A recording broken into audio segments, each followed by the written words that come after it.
오늘 우리에게 주시는 말씀은요, 마태복음에서 봅니다. 마태복음 16장 15절부터 18절까지의 말씀이고요. 마태복음 16장 15절부터 18절까지의 말씀.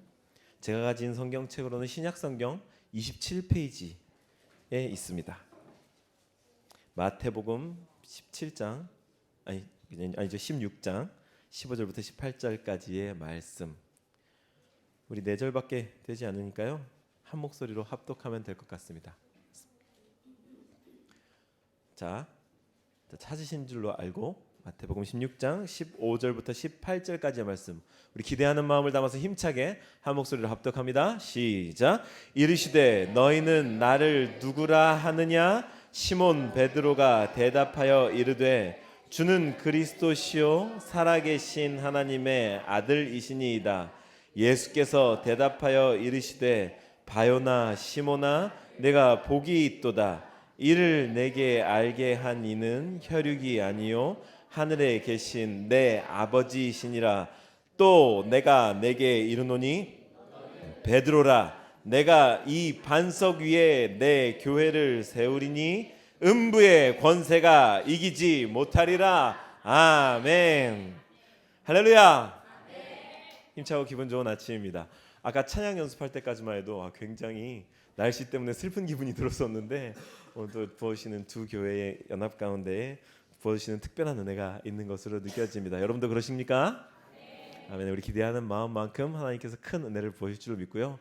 오늘은 정말 너무 제가 설교하고 싶지만 저보다 아주 조금 더 잘생긴 목사님을 우리 모시고 설교 말씀을 청해 듣도록 하겠습니다. 오늘 말씀을 전해주실 우리 목사님은요, 복음대로 교회를 섬기고 계신, 이 한 줄로 아마 모든 설명의 전부가 아닐까 싶습니다. 저보다 조금 더 잘생기신 우리 복음대로 교회의 천지성 목사님 올라오셔서 복음대로 삶은 교회입니다라는 제목으로 말씀 전해주시겠습니다. 큰 박수로 환영해 올리겠습니다.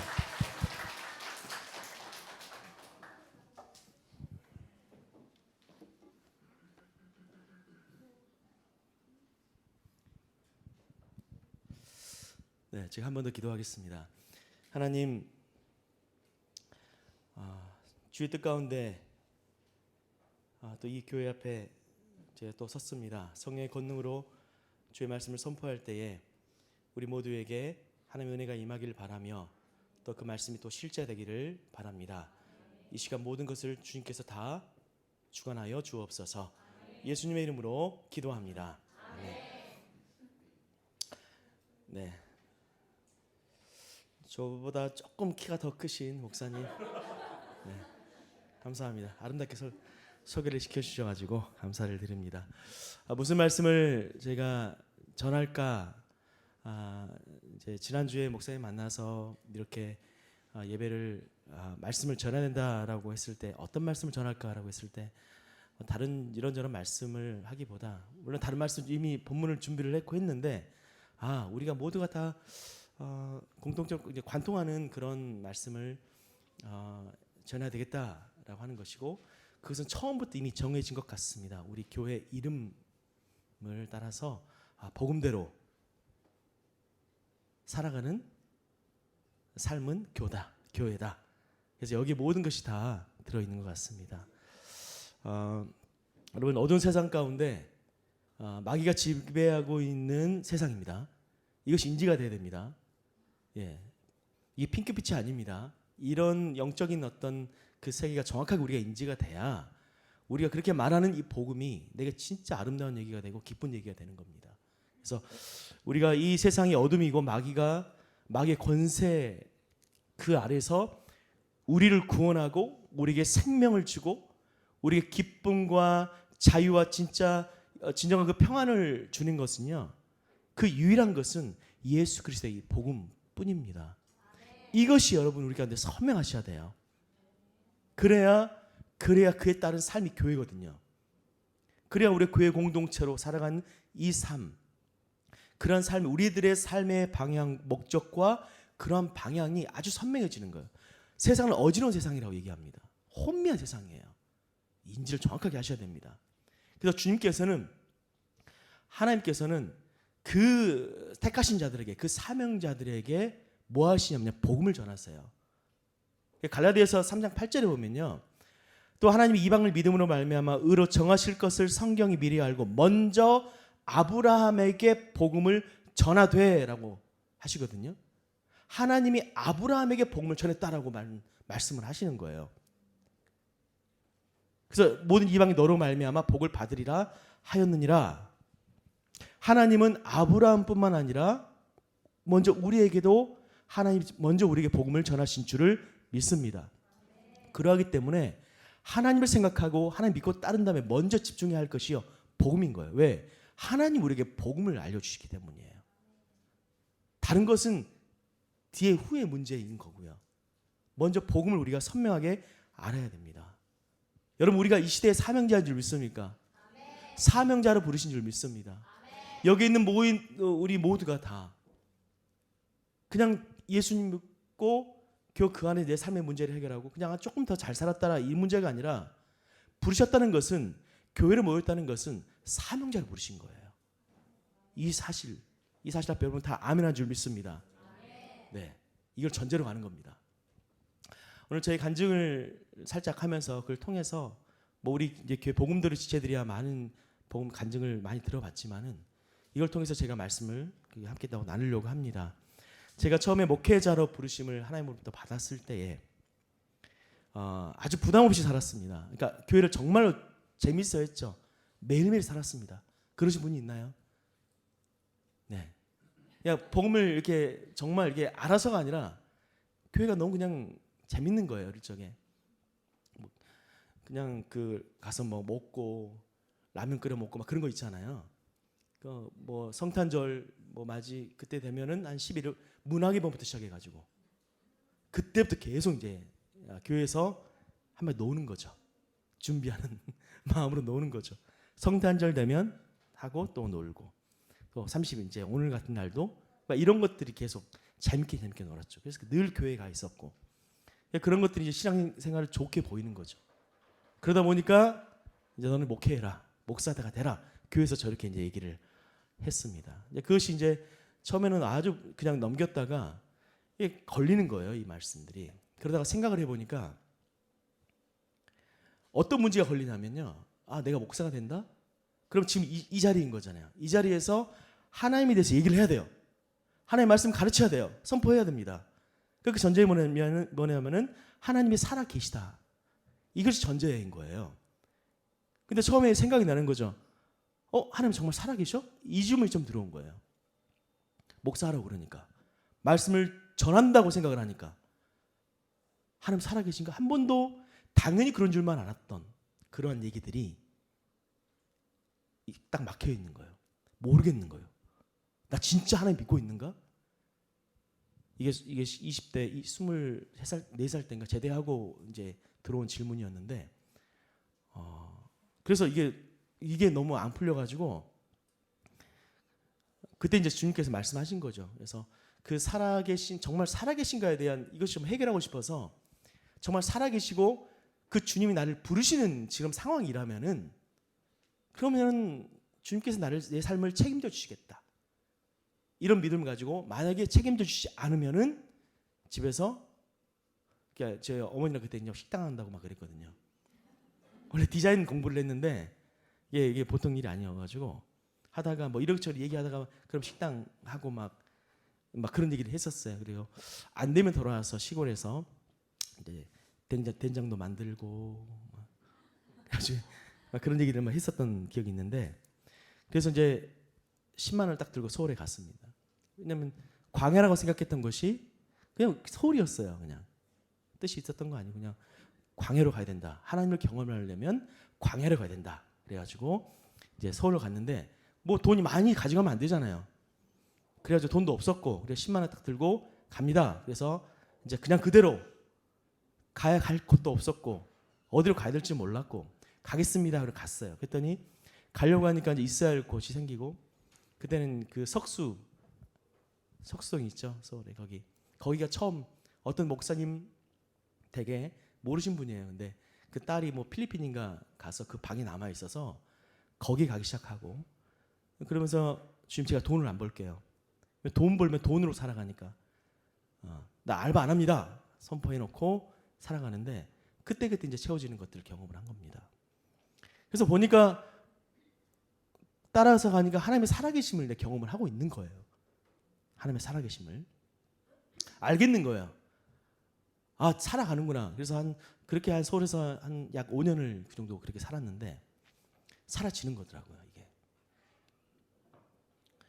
근데 여기서 이제 질문하는 거죠. 그 살아계심을 알겠어요.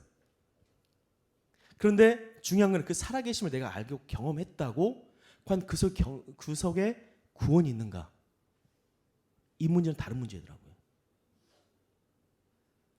그 다음에 내가 정말 살아서 너를 불렀고 너를 인도해 줬어 라고 하신 이후에 하신 질문이 뭐였냐면은 복음을 알아? 였어요. 너 복음을 알아?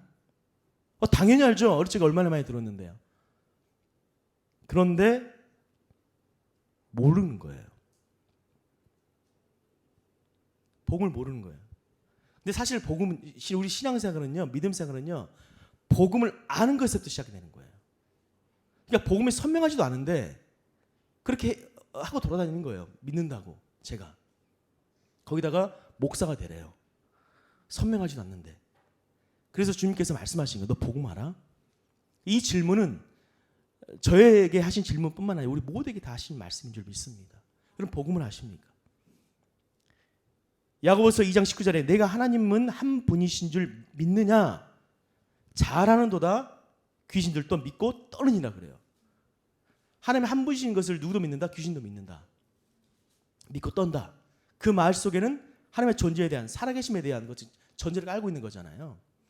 그러니까 이걸 달리 말하면은 다시 묻자면은 정말 당신은 하나님의 살아계심을 믿는가? 그런데 그 정도는 귀신도 믿고 떤다는 거예요. 그러니까 우리가 하나님을 살면서 하나님의 살아계심을 한번 경험했다고 과연 우리가 복음을 다 아는 것이냐? 아는 게 아니라는 거예요. 복음을 모르면 믿는다고 할 수 있을까요? 없을까요? 없는 거죠. 우리 믿음의 실제는 분명하거든요. 막연한 믿음이 아닙니다. 그러니까 복음을 믿는 믿음인데 복음을 모르니 내가 믿는다고 하는 그 믿음은 실체가 아닌 거예요. 믿지 않으면 여러분 구원이 없습니다. 그러니까 복음은 구원과 직결되어 있습니다. 내 삶의 문제가 풀어지고 내 삶 가운데 특별한 어떤 기적이 일어나고 하는 일들을 경험했다고 그랬다고 구원이 그 가운데 있지 않는다는 거예요. 이걸 아셔야 됩니다. 우리 지금 누가복음 17장 11절부터 이제 19절에 10명의 문둥병자, 여러분 그 이야기 아시죠? 나병환 자 10명. 예수를 만나서 멀리 서서 얘기합니다. 소리 높여서 예수 선생님이여 우리를 불쌍히 여기소서라고 합니다. 그랬더니 예수께서 제사장들에게 너희 몸을 보이라 그 말씀을 하시고 그들은 가다가 깨끗함을 받았어요. 가다가 어느 날 은혜가 임한 거예요. 몸이 나는 은혜가 임한 거예요. 고쳐진 거예요. 그죠? 우리 삶 가운데 그러지 않겠습니까? 가다가 살다가 어느 날 갑자기 하나님의 그 기적들, 능력들을 얻게 되는 거예요. 근데 그런 중에 너무 감사하죠. 근데 한 명만이 돌아옵니다. 한 명만. 그 중에 한 사람이 자기가 나은 것을 보고 큰 소리로 하나님께 영광을 돌리며 돌아와.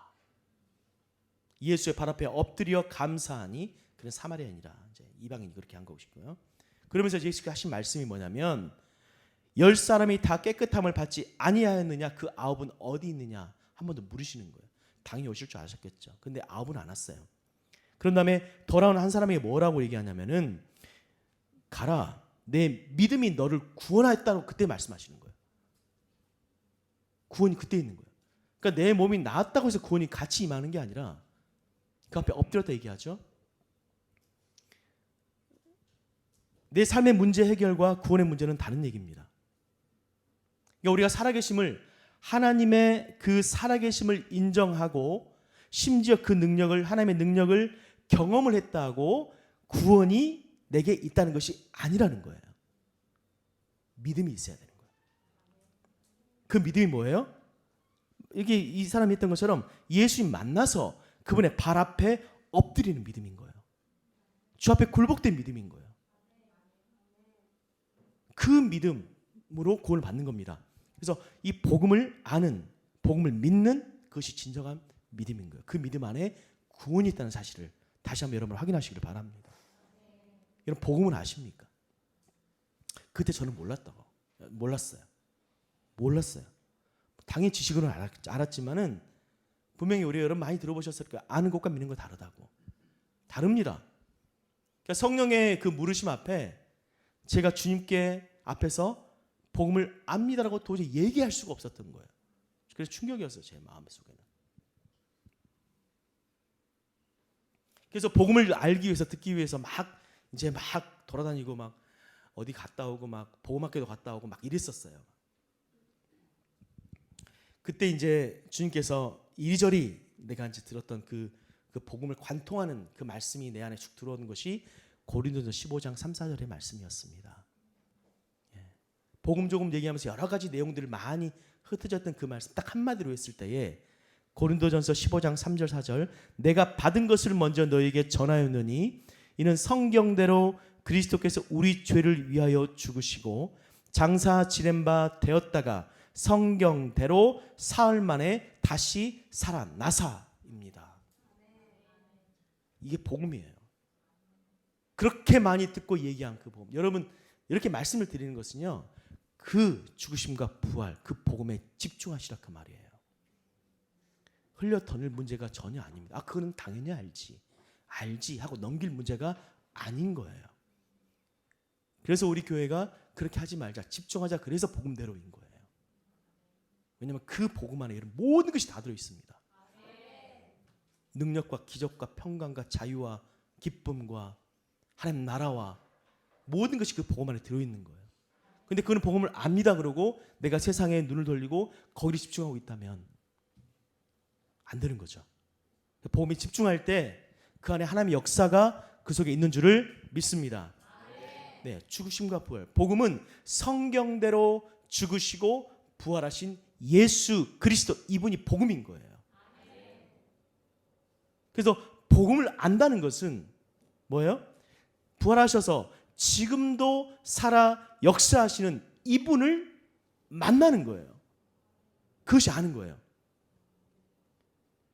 여러분 많이 들으셨죠? 이 얘기도? 안다는 게 뭐예요? 야다. 부부간의 알문 얘기합니다. 동사무소 직원이 아는 얘기가 아니라 부부가 아는 암. 우리가 예수님을 안다, 복음을 안다, 예수님을 안다는 것은요, 그런 관계성입니다. 관계성이, 주님과의 관계성이 없는 상태에서 우리가 주의 이름을 아무리 불러봤자, 주께서 마태복음 7장에 뭐라고 그러시냐면은, 뭐라고 합니까? 나더러 주여 주여 하는 자마다 천국에 들어갈 것이 아니요. 그렇게 얘기해요. 관계성이 없는 주님을 향한 그 부름은 우리는 그것은 구원해 주지 않습니다. 관계성이에요. 내가 복음을 안다, 예수를 안다라고 했을 때는 주님과의 인격적인 관계성이에요. 만나셔야 되는 거예요. 그러니까 이거 없이 교회 생활, 종교 생활 하는 것은 우리가 큰 의미가 없습니다.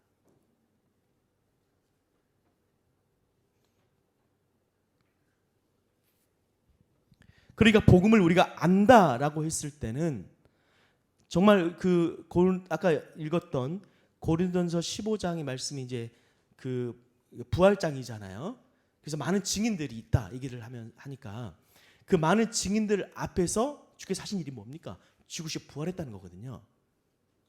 그 부활하신 그리고 지금도 살아계신 그 주님과 지금 우리 안에 분명한 만남이 있으셔야 된다는 거예요.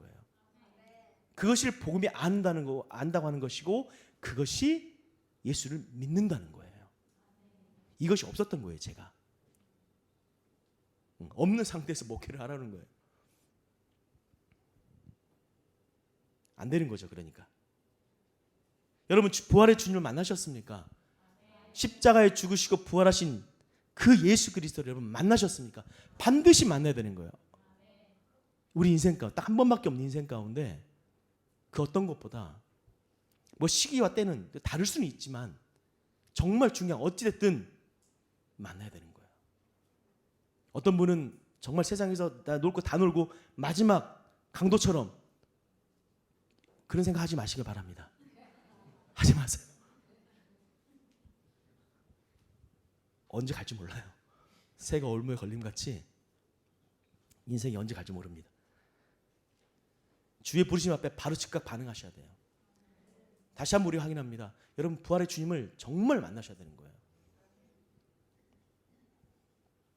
만났다. 내가 주활의 주님 만났다고 했을 때 그 현상이 뭔지 아십니까? 그러니까 그 확인할 수 있는 것이 뭔지 아십니까? 그게 회개입니다. 회개.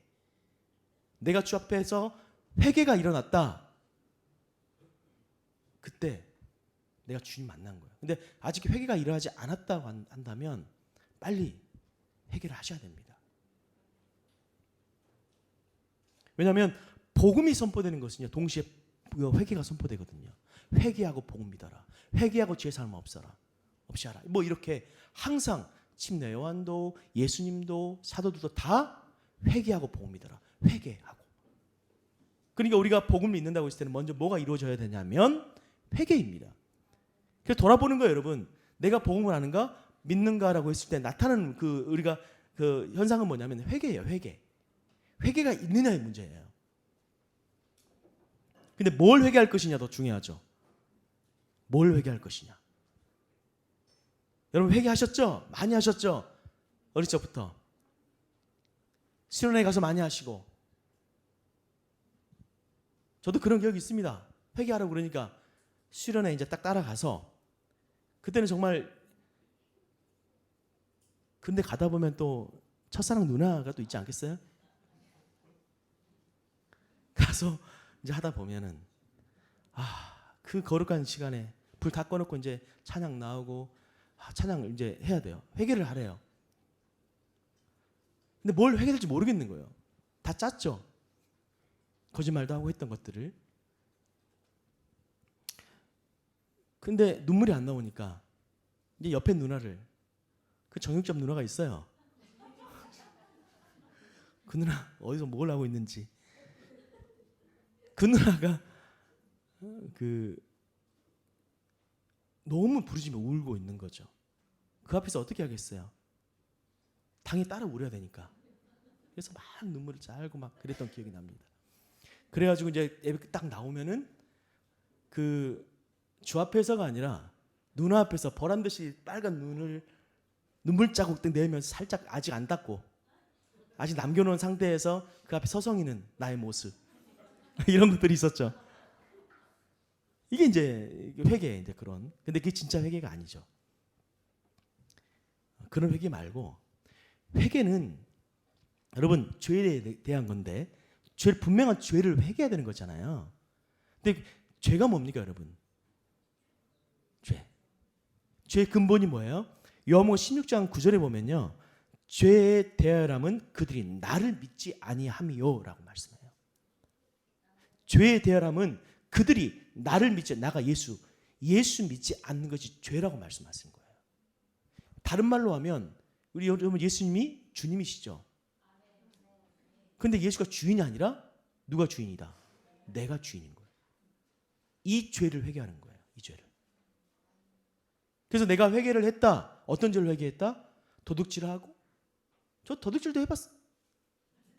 저를 그리 보지 마세요. 그때는 먹을 것이 없어서 지나가다 오뎅 한 번 주워서 먹었어요. 추석 때가 되면 이제 놀 게 없으니까 그때 막 타이어 이렇게 논에서 타이어 이렇게 안 해보셨어요? 저만 해봤나요? 이해가 안 되시네.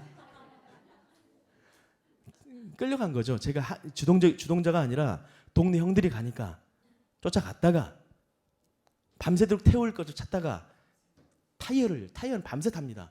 검은 여기를 내며 밤새 탑니다. 그거를 가다가 가는 길에 그때는 지금 상가들이 있지만 그때는 저기 채소집 앞에 이렇게 밖에다가 이렇게 내어놓고 포장으로 그냥 덮어놨었단 말이에요. 그래가지고 옆에 있는 동네 이제 애가 이렇게 가다가 오뎅 여기 있어 뽑길래 가서 나눠 먹었던 기억이 나죠. 저금통 동처복. 미안합니다. 자꾸 이런 얘기만 이것만 드러나네요.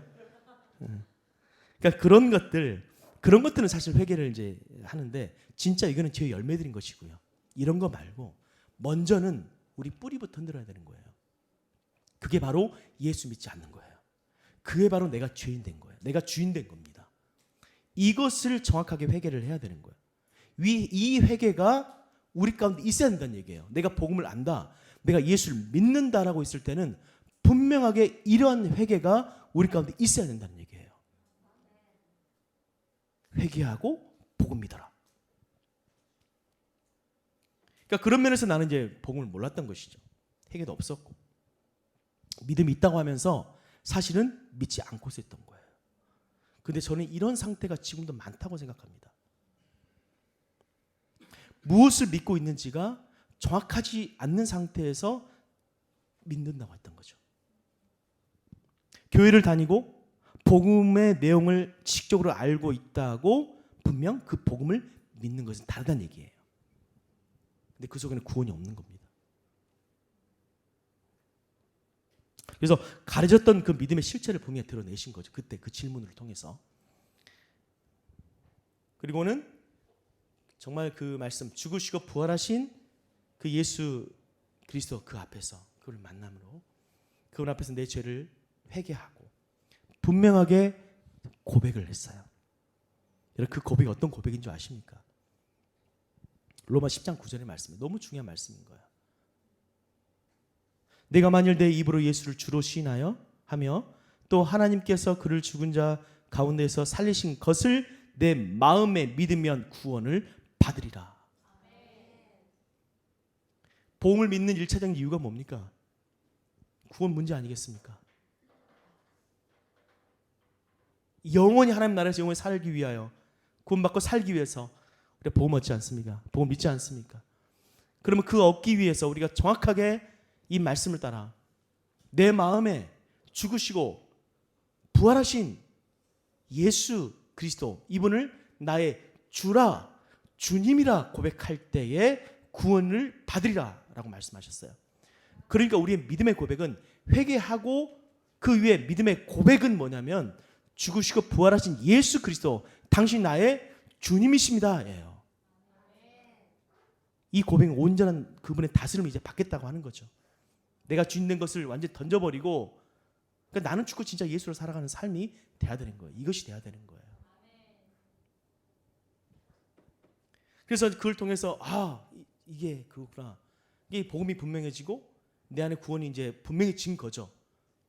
거기서 이제 끝나면 좋는데 더 말씀하신 거예요. 하나님께서 이어서 하신 말씀이, 너 그러면 교회가 뭐냐고 물으셨어요. 교회가 뭐야? 그러니까 제가 말씀드린 게 딱 세 가지죠. 크게 봤을 때 하나님 살아계심에 대한 질문이 있었고요. 복음이 뭐야? 라고 하는 것이었어요. 그리고 다음에 또 교회가 뭐야? 이거였어요. 그때는 당시에는 그 연관성을 제가 몰랐어요. 지금 너무 선명하죠. 여러분, 복음 위에 교회가 세워집니다. 예수께서 이 땅에 오셔서 죽으시고 부활하시 가신 것은요, 그 다음에 교회를 남겨놓으셨죠. 교회로 끝납니다. 우리가 예수 믿는 것은 단순히 내가 구원 받는 문제에 그치는 게 아닙니다. 교회를 이루면서 영원히 사는 거예요. 그러니까 예수 믿고, 예수 믿었으니까 나 구원 받았어, 끝이 절대 아닌 거예요. 복음대로 살아가는 삶은요, 교회 공동체의 삶이에요. 이게 자연스러운 얘기입니다. 그래서 말씀 제목이 뭐예요? 복음대로 삶은 교회. 기가 막히죠?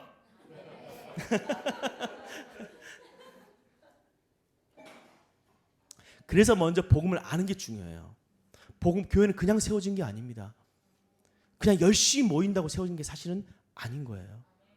각자가 복음을 정확하게 아셔야만, 그 복음 위에 믿음이 정확하게 고백이 되어야만 교회는 그 안에서 세워져 가는 겁니다. 예수 그리스도의 그 복음 위에, 즉 죽으시고 부활하신 예수 그리스도에 향한 분명한 그 믿음의 고백 위에 교회는 세워지는 겁니다. 이 사실을 딱 붙잡고 있으셔야 돼요. 시대가 시대인 만큼 많은 것들이 이제 돌아오고 교회 안에도 유입되고 하면서, 하지만 그 속에서 시대에 따라서 많이 흘러가기도 하고 그렇지만은 결코 변해서는 안 되는 것은 교회는 분명 유일하게 복음 위에 세워지고 견고해진다는 사실인 거예요. 오늘 본문 읽었죠. 너희는 나를 누구라 하느냐라고 하셨을 때에 베드로가 대답을 합니다. 주는 그리스도시여 살아계신 하나님의 아들입니다라고 했을 때 그 말이 맞다. 칭찬하시잖아요. 그런 다음에 너는 베드로라 내가 이 반석 위에 내 교회를 세우리니 예수께서 오신 목적은 교회를 세우기 위함인 거예요. 복음을 주신 것은 복음을 믿고 구원받고 그리고 교회를 이루라고 교회를 세우라고. 그래서 결론이 우리 교회 이제 복음들의 교회가 항상 얘기합니다. 우리 결론은 복음과 교회라고. 그게 우리 교회 얘기가 아니라 우리들의 얘기, 우리들이 하나님께서 우리들에게 내린 결론이라고 믿기에 제가 오늘 다시 한번 말씀을 드리는 겁니다. 이게 우리 모두의 말씀이기 때문에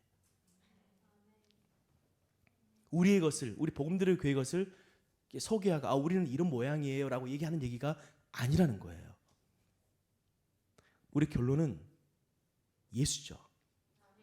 예수님의 결론은 복음과 교회입니다. 이 반석에 내 교회를 세우리니라고 분명하게 말씀하셨기 때문에 주께서 그렇게 하신다는 거죠. 그 일에 우리가 동참되어진 줄 믿습니다. 그 안에서 우리가 교회를 세우기에 살아가야 되는 거예요. 여러분 교회 공동체로 살아가야 되는 거예요. 베드로 위에 세워지는 것이 아닙니다. 가톨릭 베드로 위에 세워져 가지고 그런 거지만 그게 아니라 복음 위에 세워지는 겁니다.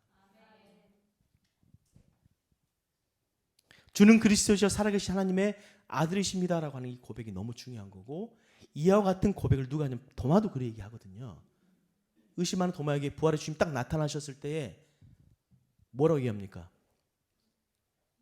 도마가 대답하여 이르되 나의 주님이시요 나의 하나님이십니다라고 요한복음 20장 28절에 말씀하고 있습니다. 같은 고백입니다. 주는 예수는 하나님이시라고. 예수님 주님이시라고. 여러분 예수님이 하나님이십니다. 예수님이 그리고 주님이십니다. 이 고백이 매우 중요한 거예요. 복잡하게 보고 여러 가지 복잡하게 어렵게 보이지만 간단한 얘기입니다. 여러분 예수님이 주인된 삶을 사셔야 되는 거예요.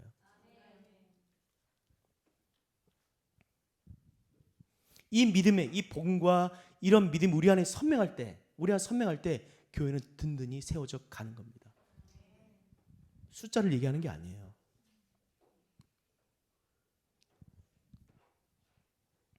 이렇게 주께서 원하시고 말씀하시고 세우신 그 교회의 여러분 영광이 어떠한 줄 아십니까? 우리가 왜 자꾸 교회로 모이자, 교회가 되어서 교회로 살아가자라고 하는 그것이 어떤 의미인 줄 아십니까? 어마어마한 거예요. 우리가 생각하는 것 이상의 것이에요. 단지 어떤 훈장 하나 얻고 그 정도가 아닌 거예요. 요한복음 17장은 여러분 아시겠지만 예수께서 잡히시기 전에 드린 기도입니다. 중요한 기도겠죠. 유언과 같은 기도이겠죠. 근데 뭐라고 말씀하시냐면요. 20절부터 물론 쭉 내고 있지만 거기서 뽑아서 20절부터 22절의 말씀을 보면 내가 비옵는 것은 이 사람들만 위함이 아니요 또 그들의 말로 말미암아 나를 믿는 사람들도 위함이다. 그러니까 오늘 이 시대 오늘날 우리에게도 말씀하시는 거죠. 아버지여, 아버지께서 내 안에 내가 아버지 안에 있는 것 같이 이때 성령께서 그러니까 삼위일체입니다. 있는 것 같이 그들이 누굽니까? 교회입니다. 이 시대 교회. 그들도 다 하나가 되어라고 얘기해요. 우리 안에 있게 하사라고 말씀하시는 거예요.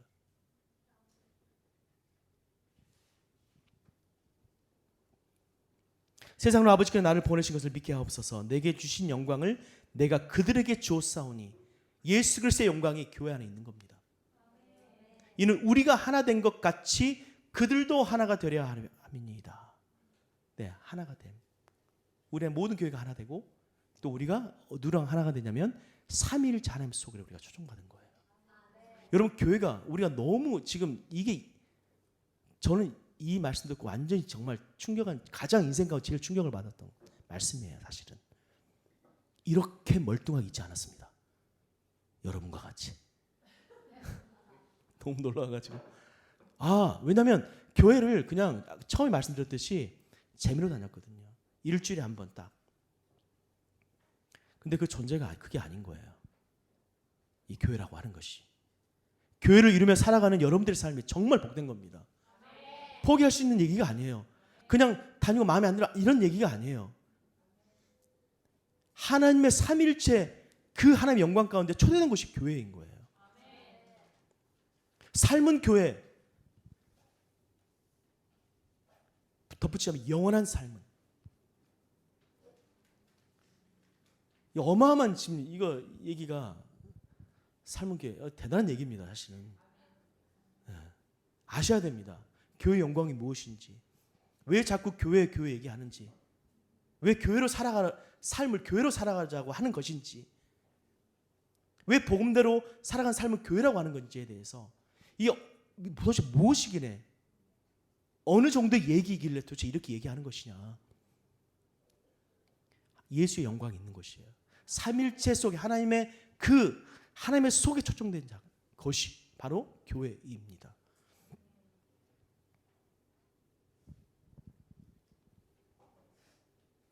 여러분 복음을 알고 우리가 주님을 고백하면은 자연스럽게 하신 주의 몸이 이룰 수밖에 없습니다. 공동체로 살아갈 수밖에 없어요. 왜냐하면 너희는 고린도전서 12장 27절에 너희는 그리스도의 몸이요 지체의 각 부분이라라고 말씀하시고 에베소서에도 예수를 만물의 머리로 두셨다고 말씀하시고 교회의 머리로 두셨다고 너희는 그리스도의 몸이라고 말씀하는 거예요. 그리스도의 몸의 각 지체라고 말씀하시는 거예요. 누가? 예수님을 주라 고백한 자들이 주의 몸을 이루는 겁니다. 그러니까 복음을 내가 믿는다라고 했을 때는 예수를 주님으로 고백하는 그런 사람은 자연스럽게 교회를 이룰 수밖에 없다는 거예요. 그러니까 예수님 믿고 혼자 살 수 있는 게 아닙니다. 아시겠지만은 예수님 믿고 혼자 뭔가 신앙생활 내가 혼자 할 수 있어. 혼자 성경 보고 기도하고 혼자 이 시대에 나 그렇게 신앙생활 해도 되라고 그렇게 말하는 사람이 있다면 지금 착각하는 거예요. 이길 수가 없어요. 그냥 혼자 사는 게 아니라 영적 세계잖아요. 전쟁입니다. 마귀는 끊임없이 공격합니다. 그런데 혼자 어떻게 이겨냅니까? 그래서 교회 공동체를 주신 거예요.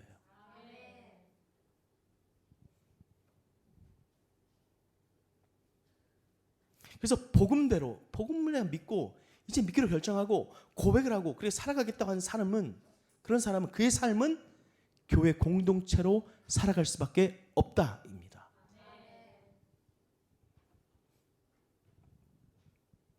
우리 복음대로 교회하는 우리 지체들 이 지체들의 삶이 사실 다 변화된 삶이에요. 자세하게 이 시간 다 설명할 수는 없겠지만은 정말 다 변화된 삶이에요. 우울증에 걸렸던 자매도 있었고 12층에서 떨어내려고 그런 자매도 있었고요. 저 자매는 무당 될 뻔했어요. 무당. 예, 이모 그쪽이어서 이모가 무당이어가지고 다음으로 지목해가지고 근데 그때 그 복음을 처음에 듣기 싫어했거든요. 얘기만 하면 저 자매가 저 가운데 조그맣고 귀여운 저 자매가 이제 그 신우죠. 그래서 막 얘기가 너무 듣기 싫다고 그랬는데 어느 날 들어와 보겠다고 교회에 온 거예요. 구미에서 그래서 매일 구미에서 올라옵니다. 근데 봤더니 이제 그 무당 다음 지목을 딱 이제 하려고 무당 준비하고 있었나요? 근데 복음을 이제 하나님의 역사죠. 성령의 역사죠. 복음을 듣고 믿겠다 결정하고 그래서 그때부터 계속 지금 교회 공동체 복음 듣고 함께하고 있고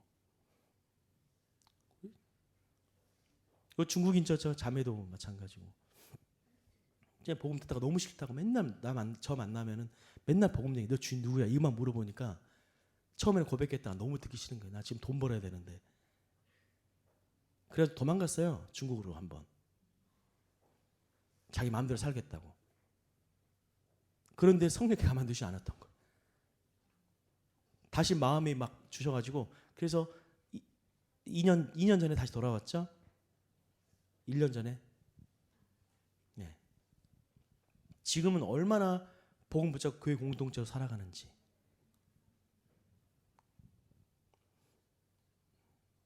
멋진 남자 있으면 소개시키기 바랍니다.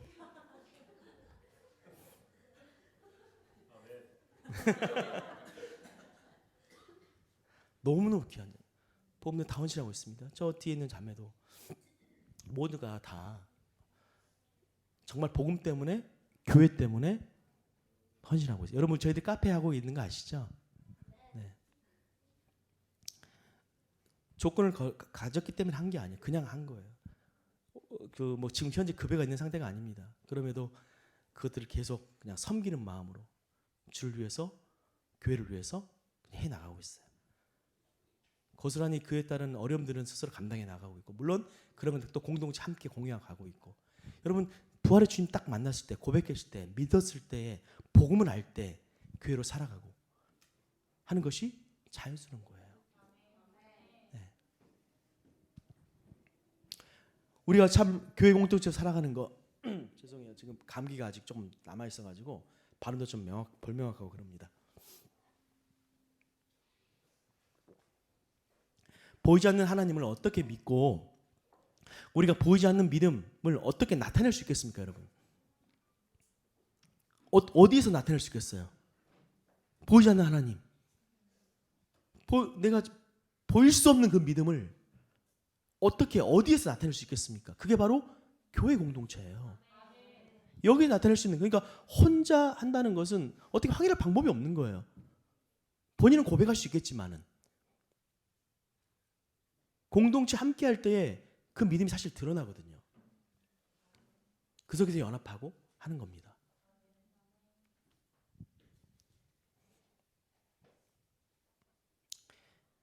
교회 공동체 삶.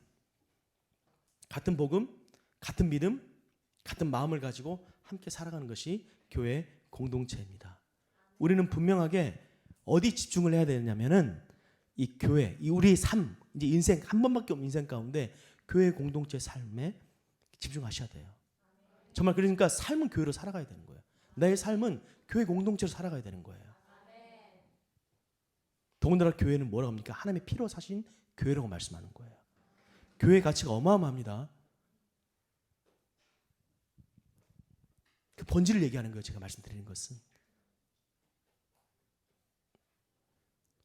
그러니까 여러분들이 우리가 모인 이게 지금 교회인데요. 정말 복된 자들인 줄 믿습니다. 네. 드러나요. 그런 것들이. 복음, 믿음, 교회를 살아가는 이런 삶이 곧 드러납니다. 이게 얼마나 영광스러운 삶인지 얼마나 복된 삶인지 드러나게 돼 있어요. 지금은 아직은 참 헷갈리고 모르겠죠. 드러납니다. 너무 귀한 거예요. 여러분 이렇게 모인 여러분들이 정말 귀하신 분들인 거예요. 끝까지 복음 붙여보시고요. 끝까지 고의로 교회 공동체로 살아가셔야 합니다. 우리가 교회 안에서 어떻게 살아갈 것이냐? 그러면 교회로서 우리가 모임을 이제 그 안에서 어떻게 살아갈 것이냐? 뭐 여러 가지 말씀이 있겠지만 그냥 두 가지만 말씀을 드리면 주께서 우리에게 말씀하시는 것이 서로 사랑하라예요. 사랑하라요. 근데 그 사랑이 그 사랑의 어떤 그 내용, 그 깊이가 어느 정도입니까? 요한일서 3장 16절에 그가 우리를 위하여 목숨을 버리셨으니 우리가 이로써 사랑을 알고 우리도 형제들을 위하여 목숨을 버리는 것이 마땅하니라. 형제를 버리는 것이 그냥 마땅히 버린. 조금만 뭘 도와주고 생색내고 나 이 정도 했어 이런 얘기가 아니라 내 목숨 버리는 것이 마땅한 정도에서 그러니까 수준이 얼마나 높은 사랑이겠습니까? 그런 사랑이 우리 교회 가운데 흘러가야 되거든요. 그러니까 조금 지내다 보면 공동체로 지내다 보면 다름이 있고 다름 속에 이제 다툼이 있을 수 있고 그런 갈등이 있을 수 있잖아요. 그래서 딱 보면은 그런 순간 이제 뒤통수만 봐도 너무 꼴보기 싫은 그런 상태가 부부 아니에요. 우리는 안 그렇습니다. 근데 있거든요. 있을 수밖에 없어요. 그건 피해갈 수 없는 문제예요. 근데 바로 그때 사랑하는 겁니다. 그때. 내가 죽는 거예요, 그때. 네. 아무튼 주께서 우리에게 사랑하라 말씀하신 것, 새 계명을 너에게 주노니 서로 사랑하라. 내가 너희를 사랑한 것 같이 너희도 서로 사랑하라. 예수가 우리를 위해 죽으신 것 같이 우리도 너를 위해서 죽는 거, 이걸 말씀하시는 거잖아요. 우리 교회 공동체 안에 이 사랑이 가득해야 되는 거예요. 우리가 교회 공동체로 살아간다, 교회로 살아간다 라고 했을 때는 이 공동체 안은 그 사랑으로 충만하셔야 되는 거예요. 마귀는 그렇게 마귀는 분열시키는 것이니까 다 집어치우고 선포하고 떠나가라 그러고, 어쨌든 너는 나야, 나는 너야. 그런 마음으로, 그런 믿음으로 너를 위해서 사랑하며 가셔야 되는 거예요.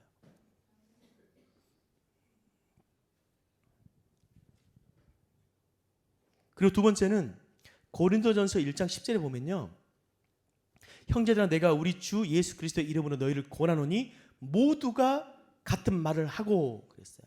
너희 가운데 분쟁이 없이 같은 마음과 같은 뜻으로 온전히 합하라, 이렇게 말씀하시거든요. 모두가 같은 말을 하고 그럽니다. 교회 공동체 안에 모두 같은 말을 하셔야 돼요. 뭐가 중심이겠습니까? 복음이 중심이겠죠. 주의 말씀입니다.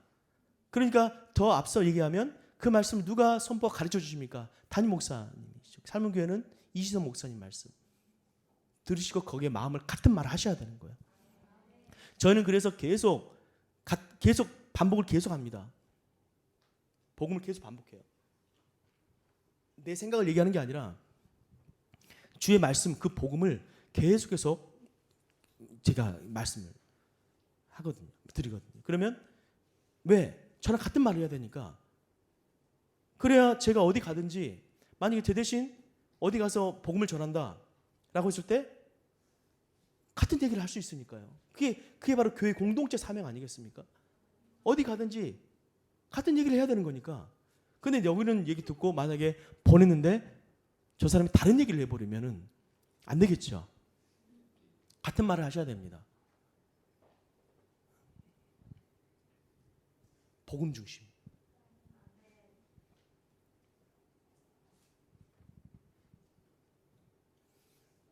그래야 그 교회가 그 복음의 말씀으로, 그리고 그 믿음으로 더욱 든든히 세워져 가는 것입니다. 사실은 이런 말씀 하나하나가 얘기하기 이 시간에 담기에는 너무나 많은 사실 내용들인데, 제가 큰 빼드들만 지금 급하게 지금 말씀을 드린 부분도 좀 있어요. 그런데 오늘 기억하실 것은, 여러분 복음, 반드시 복음 여기 집중하셔야 됩니다. 세상 어둡고 혼미한 거예요. 얼마나 볼거리들이 많고 누릴 것들이 얼마나 많은지 모릅니다.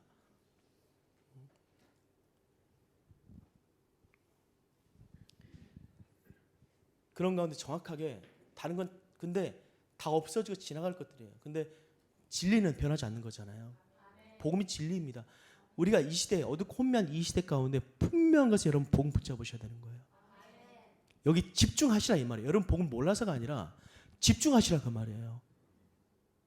복음의 핵심은 십자가 부활, 죽으시고 부활하신 예수님이 주님이시다라는 그 사실인 거거든요. 그러니까 주님께 집중하셔야 돼요. 계속 끊임없이. 오늘 내가 살아도 내일 넘어지거든요. 그러니까 우리가 새로운 얘기를 기대하는 얘기들이 아니에요. 사실은 해야 할 새 것이 없듯이 주의 말씀도 사실 새 것은 없어요. 제가 여러분 드리는 말씀, 여러분 새로운 말씀이 있습니까? 이미 여러분 다 알고 계신 말씀인 거예요. 다만 집중하시는 거예요. 계속해서 주님의, 그리고 주님의 그 말씀에 계속 초점을 두는 거예요. 매일매일 그 사람이 살아가는 거예요. 여러분 많은 사람들이 믿음에 떠난다고 그랬습니다. 말세에 많은 이들이 믿음에 떠난다고 그랬어요. 그냥 보장된 게 아니에요. 떠날 수 있어요. 신령한 것들을 얻고도, 비침을 받고도, 복음을 알고도 떠날 수 있어요. 많은 유혹과 핍박들 속에서 믿음을 놔버릴 수 있다고요. 구원받는 자는 적다고 그랬습니다. 무서운 얘기예요. 지옥이라는 얘기입니다. 요즘 하도 뭐 지옥도 이쁘게 꾸며놔가지고 막 어디 가면 키즈랜드 뭐 그런 데 가면은 막 착각하면 안 돼요. 무서운 것입니다, 여러분. 그러니까 정신 딱 차리고 오직 집중할 것은 변하지 않을, 영원히 변하지 않는, 그리고 유일하게 우리를 살리고 우리 이끌어갈 그 복음에 계속해서 여러분 집중을 하셔야 되는 거예요. 그래야 그 속에 진짜 세상 가운데 진짜 자유가 있고 진짜 기쁨이 있고 진정한 평강이 그 속에 있는 것입니다.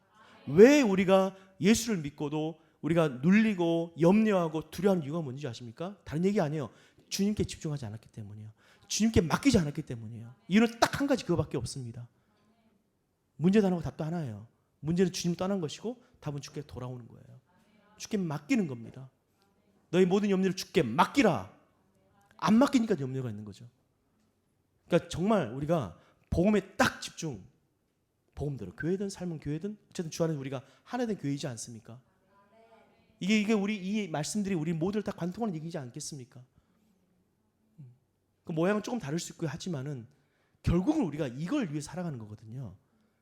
그러니까 복음에 먼저 딱 집중하시고 오직 초점 딱 두시고 집중하시고 그러면 그 안에서 자연스럽게 교회 공동체를 이루면서 그 안에 살아갈 수 있게 되는 거예요. 그리고 이러한 삶이 이것밖에 없어요, 여러분. 새로운 것이 없다니까요. 이런 삶이 하나님 나라가 구현되는 삶인 것이고 영원한 삶인 것이고, 그리고 결과적으로 주께서 말씀하셨듯이 삼일째 속으로 초청되는 그리스도의 신부로서 우리가 살아가지 않겠습니까? 어마어마한 삶인 거예요. 그러니까 우리가 지금 이해가 안 돼서 우리가 무지해서 깨닫지 못해서 이런 것이지, 정말 성령께서 이 모든 것들을 정말 다 알게 하시기를 바랍니다. 2023년도 복음대로 세워진 삶은 교회인 줄 믿습니다. 네. 그래서 주 안에서 우리가 하나 된 우리 삶은 교회, 복음대로 교회가 더욱 2024년도에는 더욱 복음을 붙잡기를 바라고 더 깊은 교회 공동체 삶으로 나아가기를 주님의 이름으로 축원합니다. 기도하겠습니다. 하나님,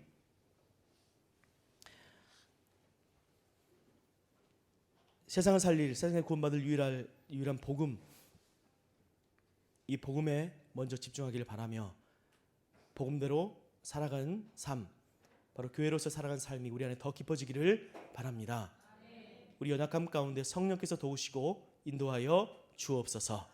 예수님의 이름으로 기도합니다. 아멘.